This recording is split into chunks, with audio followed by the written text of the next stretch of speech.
Welcome to This Constitution. My name is Savannah Eccles Johnston, and today we are joined by a very special guest, Dr. Kevin Weddle, who is a retired colonel and a distinguished fellow at the U.S. Army War College and a military historian who's currently writing a book on the Saratoga campaign. Well, actually, I just wrote a book on the Saratoga campaign. He has written the book on the Saratoga campaign, which we'll speak a little bit about today. But what we want to focus on today is Washington 1777. Oh, okay. This is a wonderfully difficult year in the Revolution and gives Washington these experiences to develop leadership as commander-in-chief. It's a real learning year, a crucial year. I'd like to examine Washington's development as commander-in-chief in three different instances.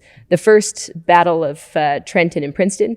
Second, the loss of Fort Ticonderoga during the Saratoga campaign. And then finally, the Conway conspiracy, which I know very little about, but is quite the political challenge to Washington as commander-in-chief. Right. So first, let's start with the Battle of Trenton, which actually comes at the end of 1776. People remember this one because it's the crossing of the Delaware with that famous painting. But can you give us some background on the Battle of Trenton and Princeton and an idea of the stakes? Sure. Before we talk about Trenton and Princeton, you have to go back a couple months. So Washington had been trying to defend New York City in the late summer and into the fall of 1776. And the British, under General William Howe, landed troops on Staten Island and then proceeded to take Long Island and then Manhattan from the Americans. And he did this through a series of military operations. Washington tried to stop him in several battles: the Battle of Long Island, Battle of Brooklyn Heights, Battle of West Plains, across Manhattan, and he failed. Howe basically pushed him off Manhattan and forced Washington into a disastrous retreat across New Jersey, heading toward Philadelphia. Of course, Philadelphia is the nominal capital of America at the time. Of course, we're past the Declaration, so it's the United States of America, and that's where the Congress is. So Washington is retreating, and as he's retreating across New Jersey, the army is disintegrating. Desertions are rampant. Morale is horrible at that time, and Washington thinks that basically the army is melting away. And at one point, he writes to Congress and he says, "I think we're down to the last 2 weeks of even having my army together." And so he asks Congress to give him powers that Congress held to themselves in terms of recruiting troops and raising regiments and extending enlistments. So they do that as sort of an emergency war measure. Washington is able to keep, what's left of the army together. But as we move into December, things are really bad. I mean, things are looking grim. He writes to his cousin and says, it's going to be over in 2 weeks, the whole thing. So he realizes he has to do something. And so he has retreated across the Delaware because they're getting into the winter time period. Usually armies during this period don't do much active campaigning. So Howe basically decides not to continue to pursue Washington, but he places some detachments in certain key locations. And in Trenton, he puts a detachment of about, I'm trying to remember the exact number, but something about 2,500 Hessian mercenary troops in Trenton. Basically kind of watch Washington and see keep an eye on him. And then he's got other detachments further back toward New York City. Across New Jersey. So Washington takes a look, he sees that isolated, kind of by themselves Hessians sitting there in Trenton. He says, this is an opportunity. And he thinks if he can pull off something that maybe he can revitalize the entire revolutionary project. So he decides to conduct this raid. It's basically a raid. And he takes about 2,500 troops. He crosses the Delaware, famously, north of Trenton, crosses the Delaware, and then he marches those troops overland about 15 miles. He does this on the evening of the 25th and 26th of December. So Christmas Day into the day after Christmas. He has another detachment that's supposed to cross further down, but they run into ice on the Delaware and they can't cross. So he's basically left with less than half of his entire force. But he decides to push on, and he attacks this isolated German garrison there in Trenton. Really well executed attack. He's able to defeat this organization, this German organization at Trenton. He loses no casualties at all during the battle. There's some wounded. In fact, James Monroe, future president, is seriously wounded in the shoulder. But there's no American deaths in the battle. He loses 3 soldiers to exposure, though, on the march, because they're marching in sleet and snow and rain. It's just awful conditions. In some ways, that's why the Germans never expected an attack. Pulling something like that off with an army that's falling apart, bad morale, is just brilliant, and it's a tribute to his leadership, his personal, lead from the front kind of leadership. I'm sharing the same sacrifices as you guys, and he does a great job. He defeats the German troops. He captures almost 1,000 of these guys, and of course the Brits, when they see that, they're shocked. I mean, they can't believe what's happened. So Howe sends one of his subordinate generals, General Cornwallis, Lord Cornwallis, with a larger detachment of British troops, about 6,000 British troops, down to Trenton. Now, in the meantime, Washington has recrossed the Delaware. He's gone back on the Philadelphia side, but he gets word that this British detachment is heading down toward Trenton. So he recrosses the Delaware, moves into Trenton, and he stops the British at a place called Assunpink Creek. And he stops them cold right at this creek. This is on the 2nd of January, so it's a few days after Trenton. It's also called the Second Battle of Trenton sometimes. So he stops them cold, and on the night of the 2nd, he gets word that they have left an isolated detachment back in Princeton, which is just north of Trenton. So what he decides to do is he sets all these campfires, and he makes Cornwallis think that the Americans are still there. And in the meantime, he marches his guys around Cornwallis, goes up to Princeton, and attacks that detachment up there in Princeton and defeats them at Princeton, and then leaves before Cornwallis finds out what's going on and can come back and help the guys at Princeton. Just a brilliant operation. Washington leads a charge by himself with a militia force during the height of this battle, and again, showing his personal courage, his leadership, and pretty good tactical skills to be able to really hoodwink the British, who are just sitting there on the creek, thinking that, they're the Americans across the creek. You can see all the campfires. And in the meantime, Washington is heading up to Princeton to fight that battle. This is useful. So often Washington gets a little dinged as a military strategist. Mm-hmm. He's a great leader. Mm-hmm. He's personally brave, but maybe not the best military strategist. But that ignores little victories like these. We'll talk about this modified Fabian strategy here in just a minute. Mm-hmm. But it also ignores what he's dealing with. This is kind of a ragtag group of militias being pulled into, only kind of an army. It's an army in name only at this point, really. There's two parts really to the army, There's two parts really to the army, and that's the Continental soldiers. These are what we would consider like the regular army. Really wasn't, but they were the long-term enlistment guys. They were basically the full-timers that were part of the army. And then you had militia forces who would only be called out in an emergency. And they were not full-time. Again, only be called out in an emergency. Otherwise, they would just go back to their homes, continue to be farmers or whatever occupation that they might have. So the army is made up of both of those components. And that's the army that fights both at Trenton and at Princeton. But the key is those 10 days between fighting the Battle of Trenton and then winning the Battle of Princeton on the 26th of December through the 3rd of January, 10 days. It's considered some historians call it the 10 critical days of the American Revolution, because those two victories, and his first ever victory against British regulars is the Battle of Princeton, really turns things around. Morale improves. He's able to convince soldiers to stay on beyond their enlistment. Most of their enlistments had ended on the 1st of January, the 31st of December, and he convinced many of those soldiers to stay. So he's able to keep the army together. And that's kind of the essence of this Fabian strategy, which is keep the army together. If we can keep the army in existence, we can win this war. A good chunk of it is, let's not engage on the battlefield in big fights. Let's do these like major raids instead. Right. And in a way, that's what Trenton is, a raid.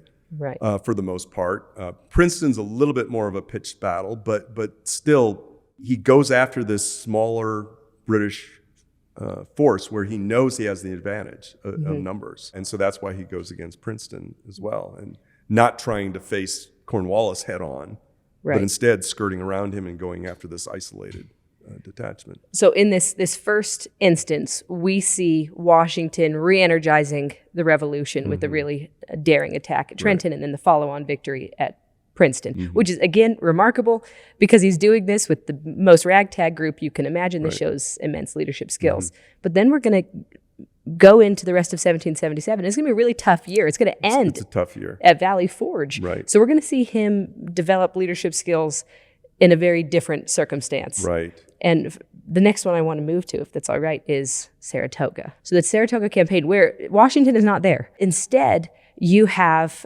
Philip Schuyler of Hamilton musical fame, right?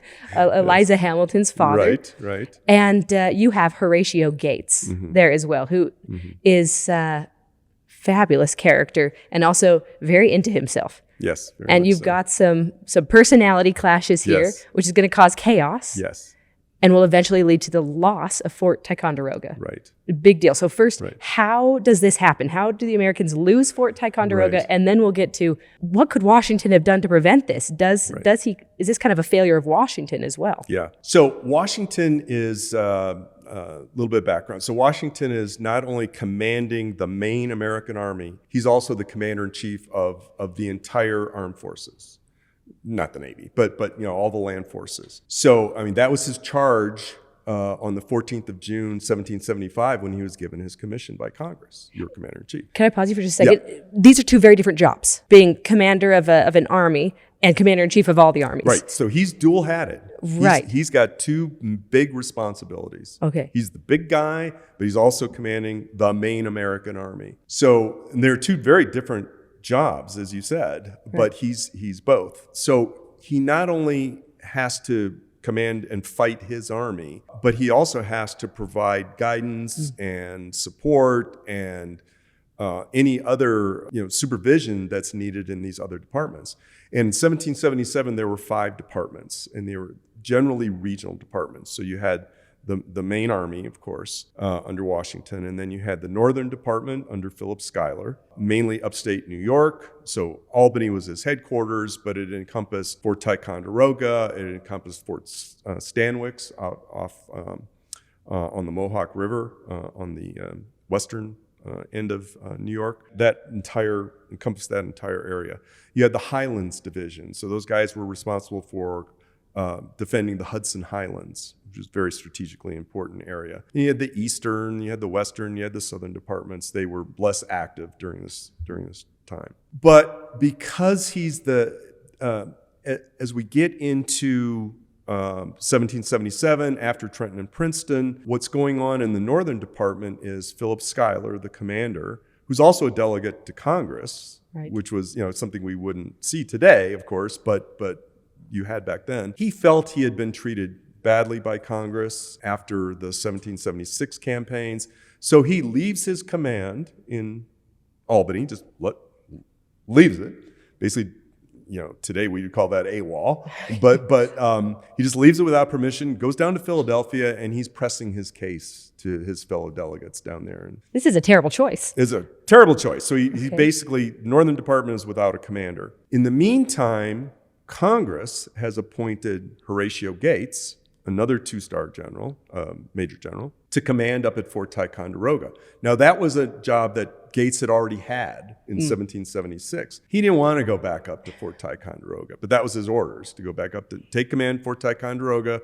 We think the British are going to try to attack from Canada. They already did in 1776. It didn't work, but we think they're going to do it again. So you need to go up and make sure Ticonderoga is squared away. So Gates, very ambitious, super ambitious, thinks he should have an independent command of his own. He notes that Schuyler has left his command. So he says, well, there's a vacuum here. I will fill the said vacuum. And he goes to Albany and he takes command of the Northern Department in Schuyler's absence. So he doesn't go up to Ticonderoga, even though Ticonderoga is within his his responsibility. He doesn't go up there. And so Ticonderoga is basically, I mean, they have generals up there, but there's no one overall in charge up there. And so now, it's not as if Gates is ignoring Ticonderoga. He's sending advice and messages and, hey, you need to do this and you need to do that. But he's not up there. He doesn't make a personal visit up there. In fact, one of his aides goes up, kind of a fact-finding tour, and writes him saying, you got to get up here. Somebody's got to do something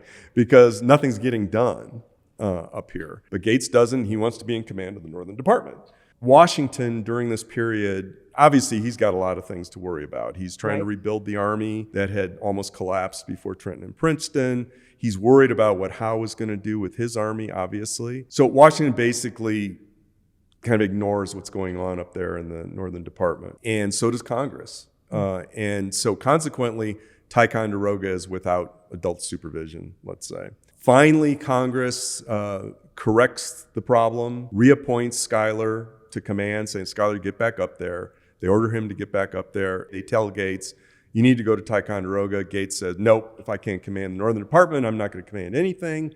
And he said, I refuse. I'm not going up there. So Ticonderoga is basically not ready when Burgoyne starts his advance. And by Burgoyne, I'm talking about Lieutenant General John Burgoyne, who is in command of the army up in Canada. And his mission in 1777 was to come down Lake Champlain, south on Lake Champlain from Canada, seize Fort Ticonderoga, which basically guards the entrance to the Hudson Valley. So take Fort Ticonderoga, continue south, seize the Hudson River Valley for the British, which the British they were hoping what would happen is they would split off what they thought was the more rebellious New England colonies away from what they thought were the less rebellious, more loyalist sentiment in the New York and Southern colonies. And then they could kind of pick them off one by one. Basically, they would pacify New England, and then if they needed to, they would head south. But they thought basically it was a war-winning strategy. If we can seize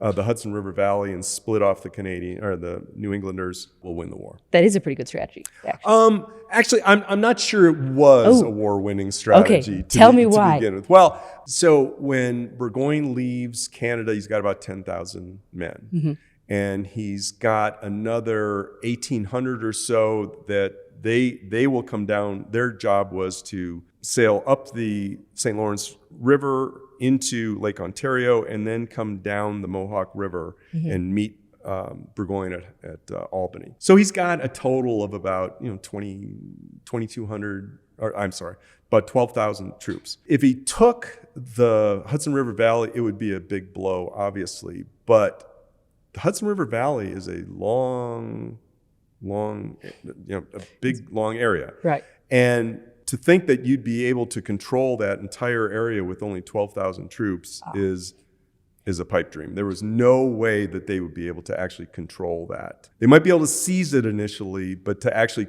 control it and actually seriously cut off New England from the rest of it never. And to then conduct military operations into New England with that same 12,000 guys, it just was a non-starter. But they thought the Americans would collapse after they seized the Hudson River Valley, and there was no indication of that would ever happen. So it was, the Brits loved this idea. The king loved it. He thought it was a great idea, but I don't think it would have worked. Would it have caused problems? Yes, it would have caused lots of problems, but I don't think it would have. It wasn't the war-winning strategy. It was not the war-winning strategy. I think General Howe had the right idea. He's the commander-in-chief in North America, minus Canada. There's a separate guy up there. But he's commander-in-chief of all British forces in North America. By this time, after Trenton and Princeton, Howe realized that the only way we're going to win this thing is if we destroy Washington and the army, and the main army. Because Washington had basically, with Trenton and Princeton, he had basically made the army and him kind of the symbols of the revolution. Right. It's sort of the way I explain it to people is, if you think about the American Civil War and you think of Robert E. Lee and the Army of Northern Virginia, that's kind of what Robert E. Lee did with his army. And Grant and Lincoln, people who really had a good strategic feel for that war, knew that the war would never be over until they defeated Lee and his army. And because Lee had made the Army of Northern Virginia and himself the symbol of the Confederacy. And Washington had done the same thing with his army. It's a Virginian thing. It's a Virginian thing, maybe. But Howe had realized that. The rest of the other British senior leadership had not by that time. And Howe knew that the only way we're going to win this is if we destroy Washington and his army. That's what he's trying to do in 1777. Okay, so actually this takes us back to Washington. Okay. So while the Northern Department is kind of falling apart, Yes. and we've lost Fort Ticonderoga, where is Washington? Is this a really important learning situation for him of, okay, I can't neglect this commander-in-chief role, I Right. need a firmer hand? Right. How does he respond? So Washington's basically, he is doing the ultimate in multitasking now Okay. by this time. When Ticonderoga falls, it's an utter disaster. The American people, Congress, Washington had all been led to believe that Ticonderoga was impregnable. There was no way Burgoyne or anybody's going to be able to take it. As long as we just did just normal, regular stuff up there, just had some competent military guys up there. Burgoyne takes the fort in 3 days. Okay. And Burgoyne himself thought that he'd have to do a protracted siege at Ticonderoga. And he doesn't. Burgoyne's like, wow, this is great. And he really thought that'd be the hardest part of his entire mission. It's a huge shock. And in fact, there's people saying that there's even people accusing Schuyler of treason because they think that the only possible explanation for losing Ticonderoga so easily is we turned it over to the British. Is no one blaming Horatio Gates at this point? No, because Gates isn't up there. He's not blamable because he's not on the ground. Oh. So they're blaming Schuyler because he is the Northern commander because he's been reinstated to that job, and they're blaming the guy on the ground up in Ticonderoga, which is Major General Arthur Sinclair. I am not kind to Arthur Sinclair in my book. He does not do a particularly good job. But to be fair, he was only up there for about 3 weeks before Burgoyne attacked, so it's not a ton that he could do. Right. But at any rate, he does give up the fort almost immediately. Does this kind of kill Philip Schuyler's military career? Pretty much. Okay. Pretty much. So what Schuyler, to his great credit though, after the fall of Ticonderoga, he does a pretty good job pulling together kind of the shattered remains of the troops that escaped from Ticonderoga, pulls them back together into a reasonable force. He does a good job obstructing the route and doing some hit and run attacks on Burgoyne, which really slows down Burgoyne. So Burgoyne's advance is super slow. He's only going an average of a couple miles a day. Okay. So he's going very, very slowly. That turns out to be a huge problem for Burgoyne. So he's doing a decent job, but the problem is his communication skills are not very good because he's writing letter after letter after letter to Washington and Congress saying, we are doomed. There is no way we can stop Burgoyne. It's over. And he's begging for reinforcements and, tell me what to do. I don't know what to, And so the what he's doing on the ground is good, but he's not indicating that in the letters. There's no optimism whatsoever. And, the troop morale isn't very good up there because of his own poor morale. And that's something that Washington never did. Washington always was optimistic, even in the worst times, to his soldiers and to his troops.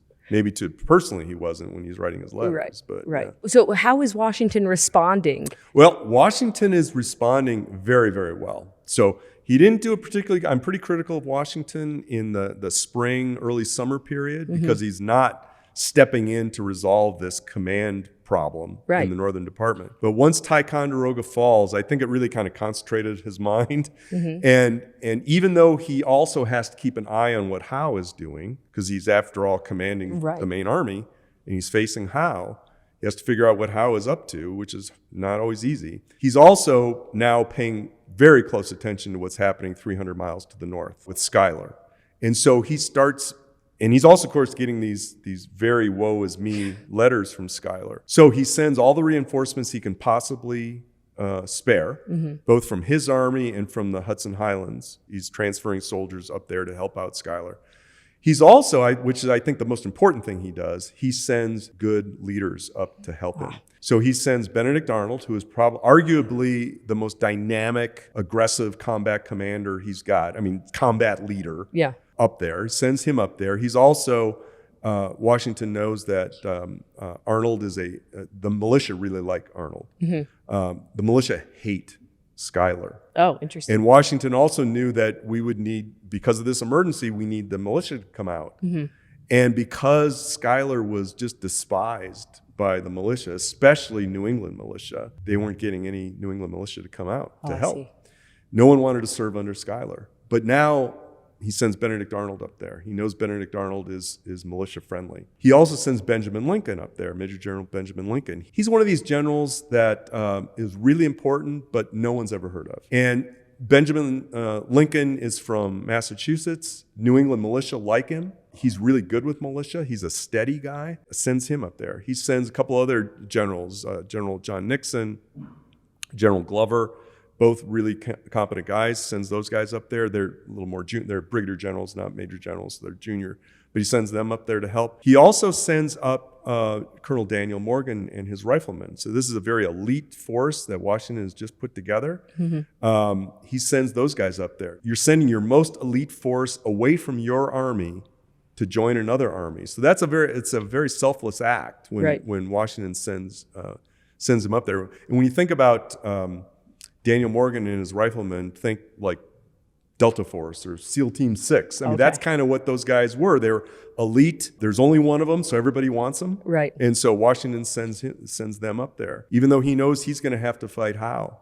So Washington is pretty selfless when he's sending all these important people and reinforcements up there to help out Schuyler. And every single one of those people that I just mentioned, and of course Daniel Morgan's riflemen, play a huge role in the ultimate defeat of Burgoyne at the two big battles of Saratoga at the end of the campaign. So what we're seeing from Washington here is through 1777, he has learned how to balance the role of keeping the main army together, which is the symbol of the revolution, winning these kind of raid-like victories, avoiding Howe, and at the same time, being commander-in-chief, managing personalities, managing talent, balancing the needs of the main army with not losing up in... I like the way you put that. Talent management is a great way to put it. I wish I had used that phrase, but that's exactly right. He knew that even though he wanted those guys with him, obviously you want your best people with you, he knew that, and that's what a lot of military people have to do. You have to balance where can they best influence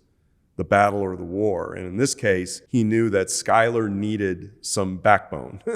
And these guys were providing the backbone. And in fact, they do. They go up there and they perform brilliantly for Schuyler. And in fact, even once Benedict Arnold gets out there, he writes a letter to Washington saying, it's not quite as bad up here as you might think. I'm up here now. Schuyler seems to have a handle on things.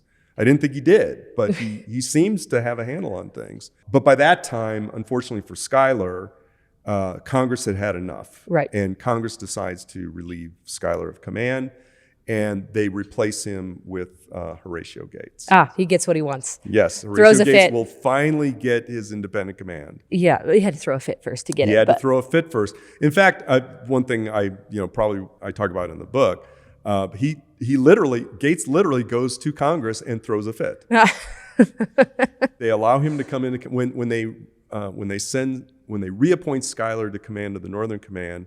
Gates he's very upset. He thought he should have been the guy. Basically, he said, "I'm not taking Ticonderoga like you want me to. I'm coming." He goes to Philadelphia. Somehow Congress, they make a mistake and they said, "Sure, you can come in and address Congress." And he basically just berates Congress, and they are not happy about that at all. This guy, and we're going to get to this guy, and we're going to get to him. He's going to continue to be problematic. Yes, but he will. This is quite remarkable from Washington. This ability to see this bird's eye view of the entire war while managing the general army. These are very different skills: tactical, talent management, the dealing with in the the more leadership, strategic sense. the strategic sense. And now he's going to show a third capacity, which is his political sense. And this is also remarkable. That he can do all three is quite something. He is quite politically savvy. Yes. And when I say political, I'm not talking about partisan politics, because he's not at all a part. In fact, he tries very hard throughout the entire war not to be seen as partisan at all. He's a great role model for military people today. But small p politics, understanding how to deal with people in and out of organizations, he's very, very good. Right. So here's a great example. Getting toward the end of 1777. he is now going to have to deal with the ambitions of Horatio Gates. Right. This is the Conway cabal. Oh, okay. So after Gates's victory at Saratoga and Washington's series of losses throughout the summer, including Brandywine, there is some talk that maybe the wrong man is in charge. Right. That maybe it should be Horatio Gates and not George Washington, who's commander-in-chief. And in November, Congress is going to make Gates the head of this board of war. Right. And I guess Washington has to report, in some sense, this board of war, even though Gates is a subordinate? Yeah. So, this is such an interesting period of time. So you're absolutely right. So Gates has just won what many people think is the most important victory in American history, the victory at Saratoga, because it caused the French to come in on our side. And of course, all the great things that came with that, because ultimately we win at Yorktown with a combined American-French army and with the French fleet and all that. So Saratoga is huge, and so Gates is riding high on this tide of adulation after he forces Burgoyne to surrender on the 17th of October. But relations between Gates and Washington have deteriorated. When Gates is named of command in the Northern Department, Washington, I think, anticipates that Gates will be a problem child. And so and I think this is also a great example of Washington's political savvy, because he goes to Congress and he says, I know you just appointed Gates to command the Northern Department, and he's probably the right guy, but I want you, if you would you please issue a congressional resolution that codifies or reinforces the fact that I am the commander-in-chief. And John Hancock says, yeah, absolutely, I'll put it before Congress. 2 days later, that's a pretty good turnaround. Yeah. Congress turns around, and then they issue a unanimous declaration or resolution basically saying that we don't intend by any appointment we make to circumscribe your position as commander-in-chief of all land forces. I think this is a brilliant move on Washington's part, because although he never explicitly says, that is clearly geared toward Gates. But then, after Saratoga, Washington has lost the Battle of Brandywine. He has lost the Battle of Germantown. Howe has captured Philadelphia and forced Congress to evacuate to York, Pennsylvania. Right. So there's grumbling in Congress. Gates just won this spectacular battle. He's captured an entire British army. This has never been done before, by the way, in all recorded history. An entire British army has been captured. So he's just done that. And Washington has just given us this litany of this series of losses, and he's lost Philadelphia, and we're sitting here in York instead of instead of where we normally meet in Philadelphia. Maybe the wrong guy is. And so there's some mumblings or grumblings in Congress. Not widespread, but there's people like John Adams who are talking about that. John Adams is never serious about it, but he's like, yeah, this isn't a good look. Right. In the Army, there's some grumbling too. And you're right. So Congress, Washington had been asking for a board of war.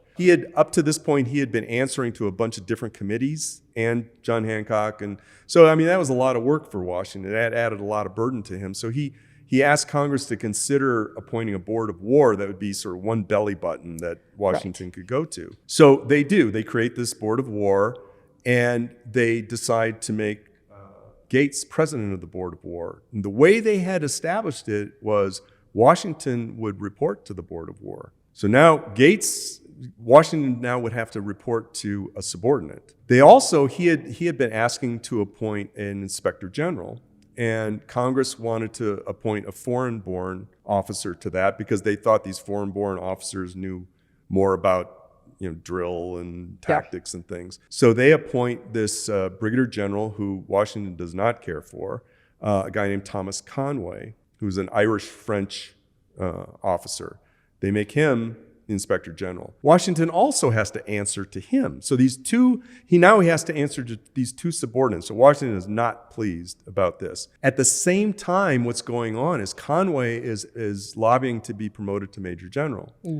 So he writes this groveling letter to Gates basically telling Gates, kind of sucking up to Gates, basically telling him, you should really be the commander in chief. And so this gets back to one of Washington's friends, another major general, who forwards the offending quote to Washington. So Washington gets this quote, and he immediately confronts Conway with it. Conway says, well, I have total respect for you, and, you're the greatest and all that. And, I never meant to, disparage you or anything like that. Uh-huh. And then Gates gets word through another one of these people who are grumbling about Washington, General Mifflin. He gets word that Washington has found out about this quote from this letter that Conway had sent Gates. Well, Gates initially denies it.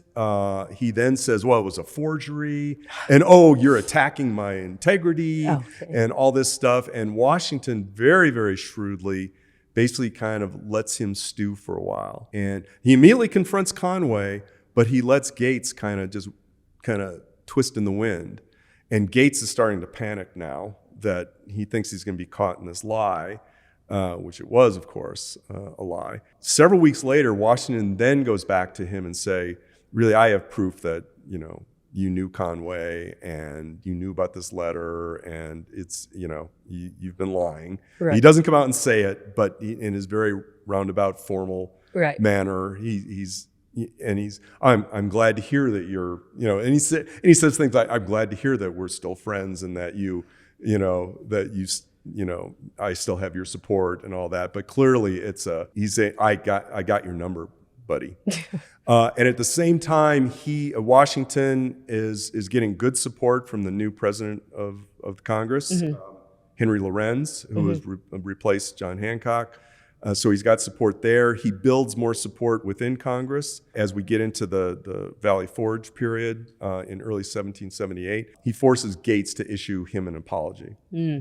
So Gates writes him this very long mea culpa, sorry, I do support you. You are the guy. Never intended to take your place, and blah, blah, blah. So he does apologize. And so Conway will resign his because he's been exposed as this, liar, awful guy. He resigns his commission and his position as Inspector General. Washington is able to get him replaced by Baron von Steuben.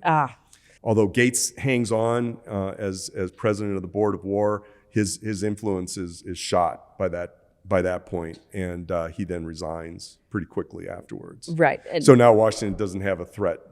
He has basically eliminated the threat, both from this Inspector General office and the Board of War. Right. And he's strengthened his own position as General in Chief. This is Washington as the indispensable man in 1777. His ability to wear these different hats, to command the general army, keep it out of Howe's grasp, have this strategy to keep it together, while at the same time being commander-in-chief and managing the war from a bird's-eye view, and at the same time preventing ego and political factions from destroying the war effort and his own authority.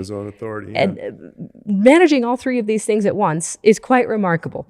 And dealing directly, dealing with Congress, dealing with the states. He's also doing all that at the same time. Managing military operations. I mean, while all this is happening, there's still fighting going on. Not big battles, but there's still fighting going on around Philadelphia. There's still the British are still trying to clear the Delaware River so they can get supply ships in. All that, Washington is kind of, he's got his fingers in all that. He's doing all this stuff at the same time. Right. So Washington, the skills he's developing in this year will be a preview not just for the rest of the war, but for the rest of his political career. His capacity leading into the Constitutional Convention, his abilities as the first president of the United States and really creating that role. You first see it, this development of this multitasking ability, this political capacity, the tactical capacity, the management capacity, all in 1777. Yeah, that's why I think 1777, even though obviously earth-shattering things are happening in 75 and 76 and 78 and beyond and all that, obviously, but 1777, there's so much going on. I mean, it's also, there's the most active combat operations take place during 1777 as well. Just that. Americans will suffer more battlefield casualties in 1777 than they will any other year of the war. They'll also inflict the most casualties on the British of any year of the entire war. So it's just so much happening in 1777. Political intrigue, and you mentioned the personalities. I mean, we haven't even talked much about that, but just managing all these, really interesting and dynamic and complicated personality issues and relationships is also, just amazing. So to recap here, 1777, fabulously important moment for the American Revolution, but also for the development of Washington I think so. as a leader. And we only touched a little bit on the Saratoga campaign, but if you want to know more, they'll have to get your book. They'll have to get my book. Well, thank you so much for joining us. You are just fascinating. Thank you. Thank you. I really enjoyed it. Thank you very much.